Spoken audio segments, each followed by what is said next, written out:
Welcome to Carol and Gary's See America Tour. Hello again, everyone. This is the beginning of Carol and my second week in New Orleans. We don't typically venture out on a Saturday because I am busy finalizing and uploading the latest video while Carol is doing laundry and preparing to travel the next day. But since we are staying in New Orleans the second week, we decided to check out Bourbon Street Saturday evening. We started with dinner at the Hard Rock Cafe about 7 p.m., then took to the street to experience Bourbon Street for ourselves on a weekend night. By the time we finished dinner, partygoers had taken over the street. It's legal to drink on the streets in New Orleans. You just can't drink out of a glass container or anything breakable. And the bars never close. You can get a drink in New Orleans 24 hours a day, 7 days a week.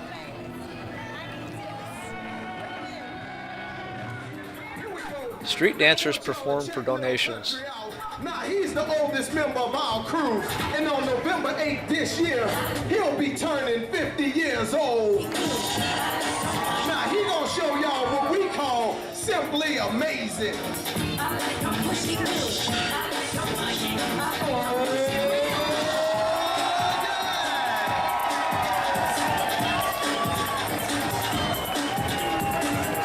Now y'all get ready to check out CeeLo. CeeLo's gonna show y'all a little something.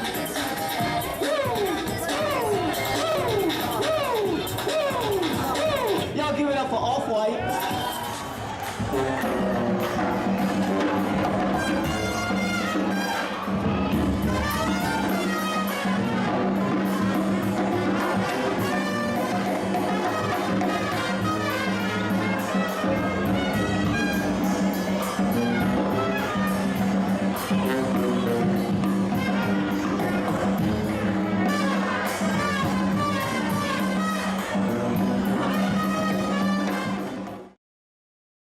As it got later in the evening, the police presence increased.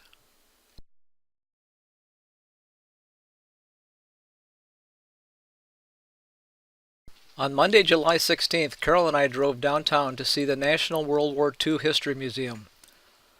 World War I left most Americans with an isolationist attitude, wanting nothing more than to stay neutral even as a new global war loomed.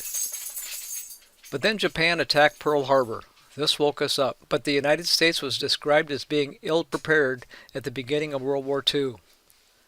The museum is a large complex of 5 buildings telling the complete story of World War II, with a lot of original video from the war. I am not going to try and retell this story, but it was very interesting, well worth the visit. On Tuesday, July 17th, Carol and I visited Mardi Gras World, where many of the Mardi Gras floats are made. The first American Mardi Gras took place on March 3, 1699, when French explorers landed near present-day New Orleans. Knowing that it was Fat Tuesday back in France, the explorers named the spot Point du Mardi Gras and held a small gala. 10 years later, the first recorded New Orleans Mardi Gras parade took place, a tradition that continues today. It is believed that Mardi Gras parades began in New Orleans sometime around the 1830s. These parades typically run through the carnival season, which officially begins on January 6th. The carnival season ends on Fat Tuesday, the day before the start of Lent. During the late 1800s, inexpensive necklaces made of glass beads began to be tossed into the crowds by people riding the floats. The beads were an instant hit among the crowds of New Orleans residents and visiting Mardi Gras tourists. It is believed that a man dressed up as a Santa Claus was the first person in New Orleans parade to use the beads in his costume. Other tourists soon followed his lead, and they began to decorate themselves with the beaded necklaces. Traditional Mardi Gras beads are purple, green, and gold. The purple symbolizes justice, the green represents faith, and the gold signifies power.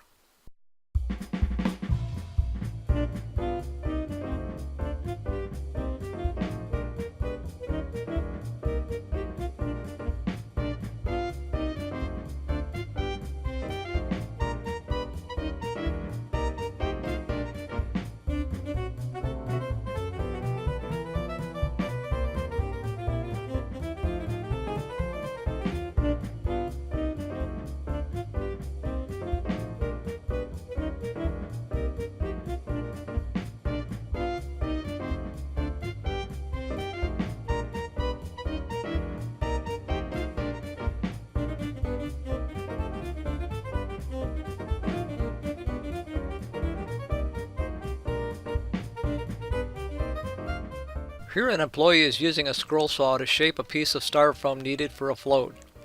After being built, floats are covered with paper mache before being painted. This gives them a smooth, lifelike appearance. Here an employee is painting an abominable snowman. Our guide says that this used to be a dark-colored King Kong that is being recycled. Here an employee is painting Mother Goose.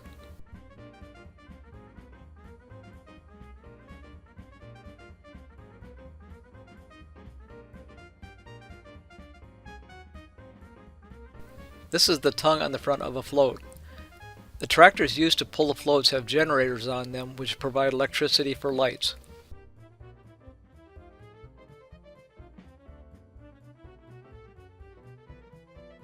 On Wednesday, July 18th, Carol and I drove back down to the French Quarter to see the display about Mardi Gras costumes.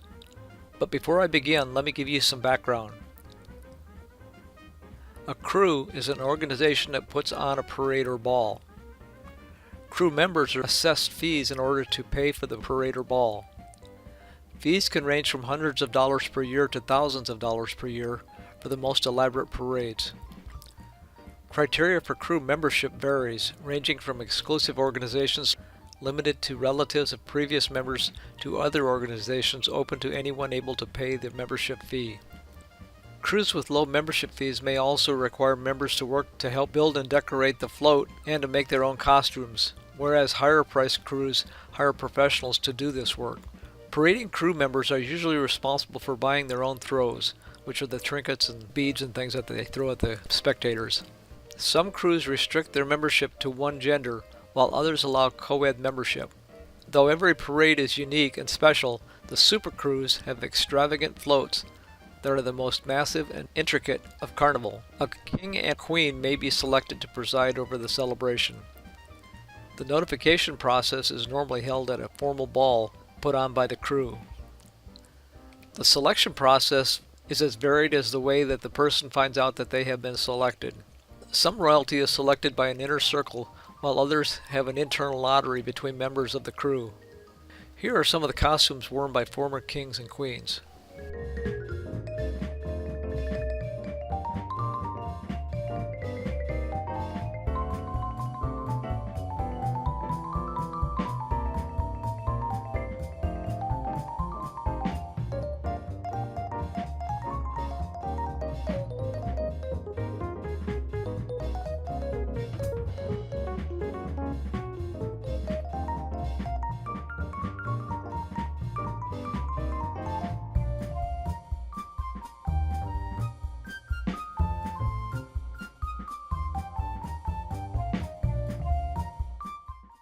Here is a collection of some of the elaborate crowns, tiaras, scepters, and necklaces worn by former kings and queens of Mardi Gras.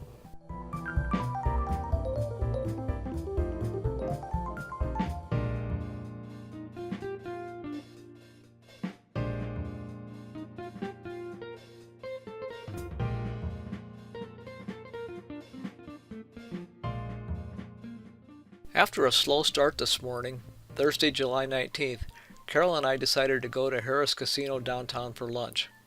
We have been wanting to ride the New Orleans streetcars but haven't had the opportunity yet. So I suggested that we drive downtown and park where we have parked almost every day we've been downtown, board the riverfront streetcar near the parking lot, and ride the streetcar to the stop near Harrah's. Harrah's was the fourth stop on the route.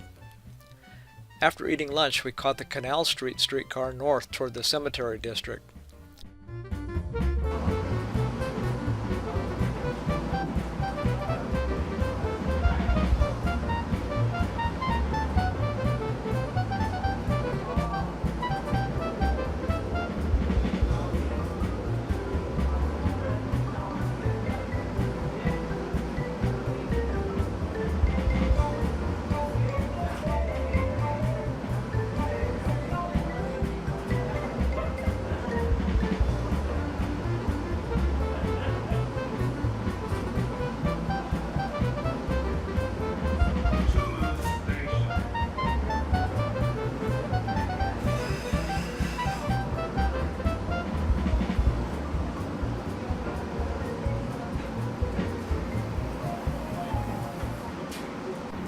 We rode to the end of the Canal Street streetcar line, then stayed on when they turned around and headed back south.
When we arrived back at Harrah's, we got off the streetcar and walked back over to the nearby riverfront tracks for the ride back to our car.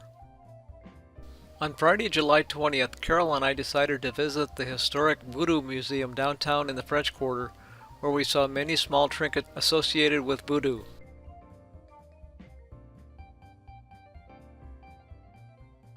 Much of the history of Voodoo in New Orleans seems to be linked to a lady named Marie Laveau, who lived in New Orleans from September 1801 to June of 1881. Marie Laveau is believed to be buried in St. Louis Cemetery No. 1, which draws hundreds of visitors annually, but due to vandalism of tombs in that cemetery, it's no longer open to unescorted public access. You must sign up for a tour. If you were to visit Marie Laveau's tomb, legend says that you should draw an X on the tomb, turn around 3 times, knock on the tomb, and then yell out your wish.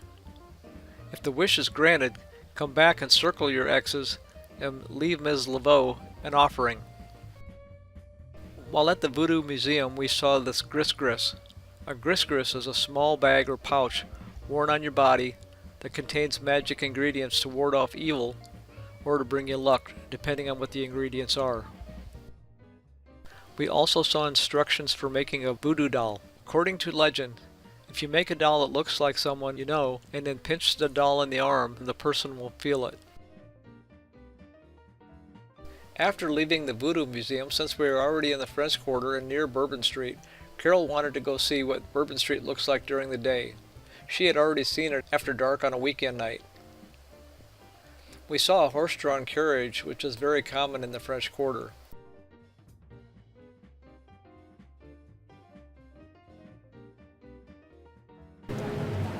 We also saw young boys playing drums on plastic pails to try and earn tips from passerbys.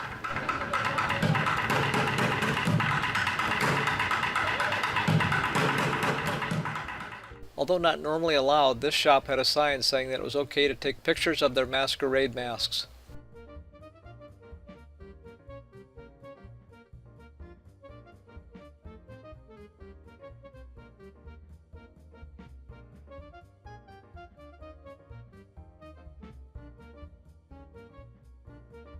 We were able to see many decorative balconies during the day.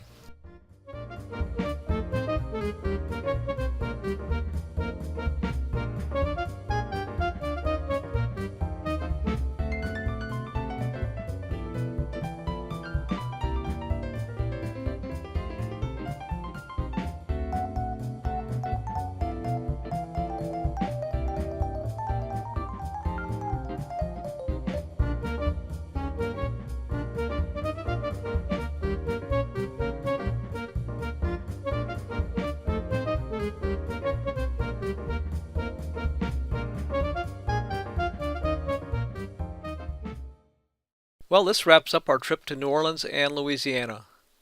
Louisiana is the 17th state that Carol and I have visited together. We will be leaving for Kansas on Sunday. If you are watching this video and have not yet subscribed, please do so to be notified of future videos. Thanks for watching.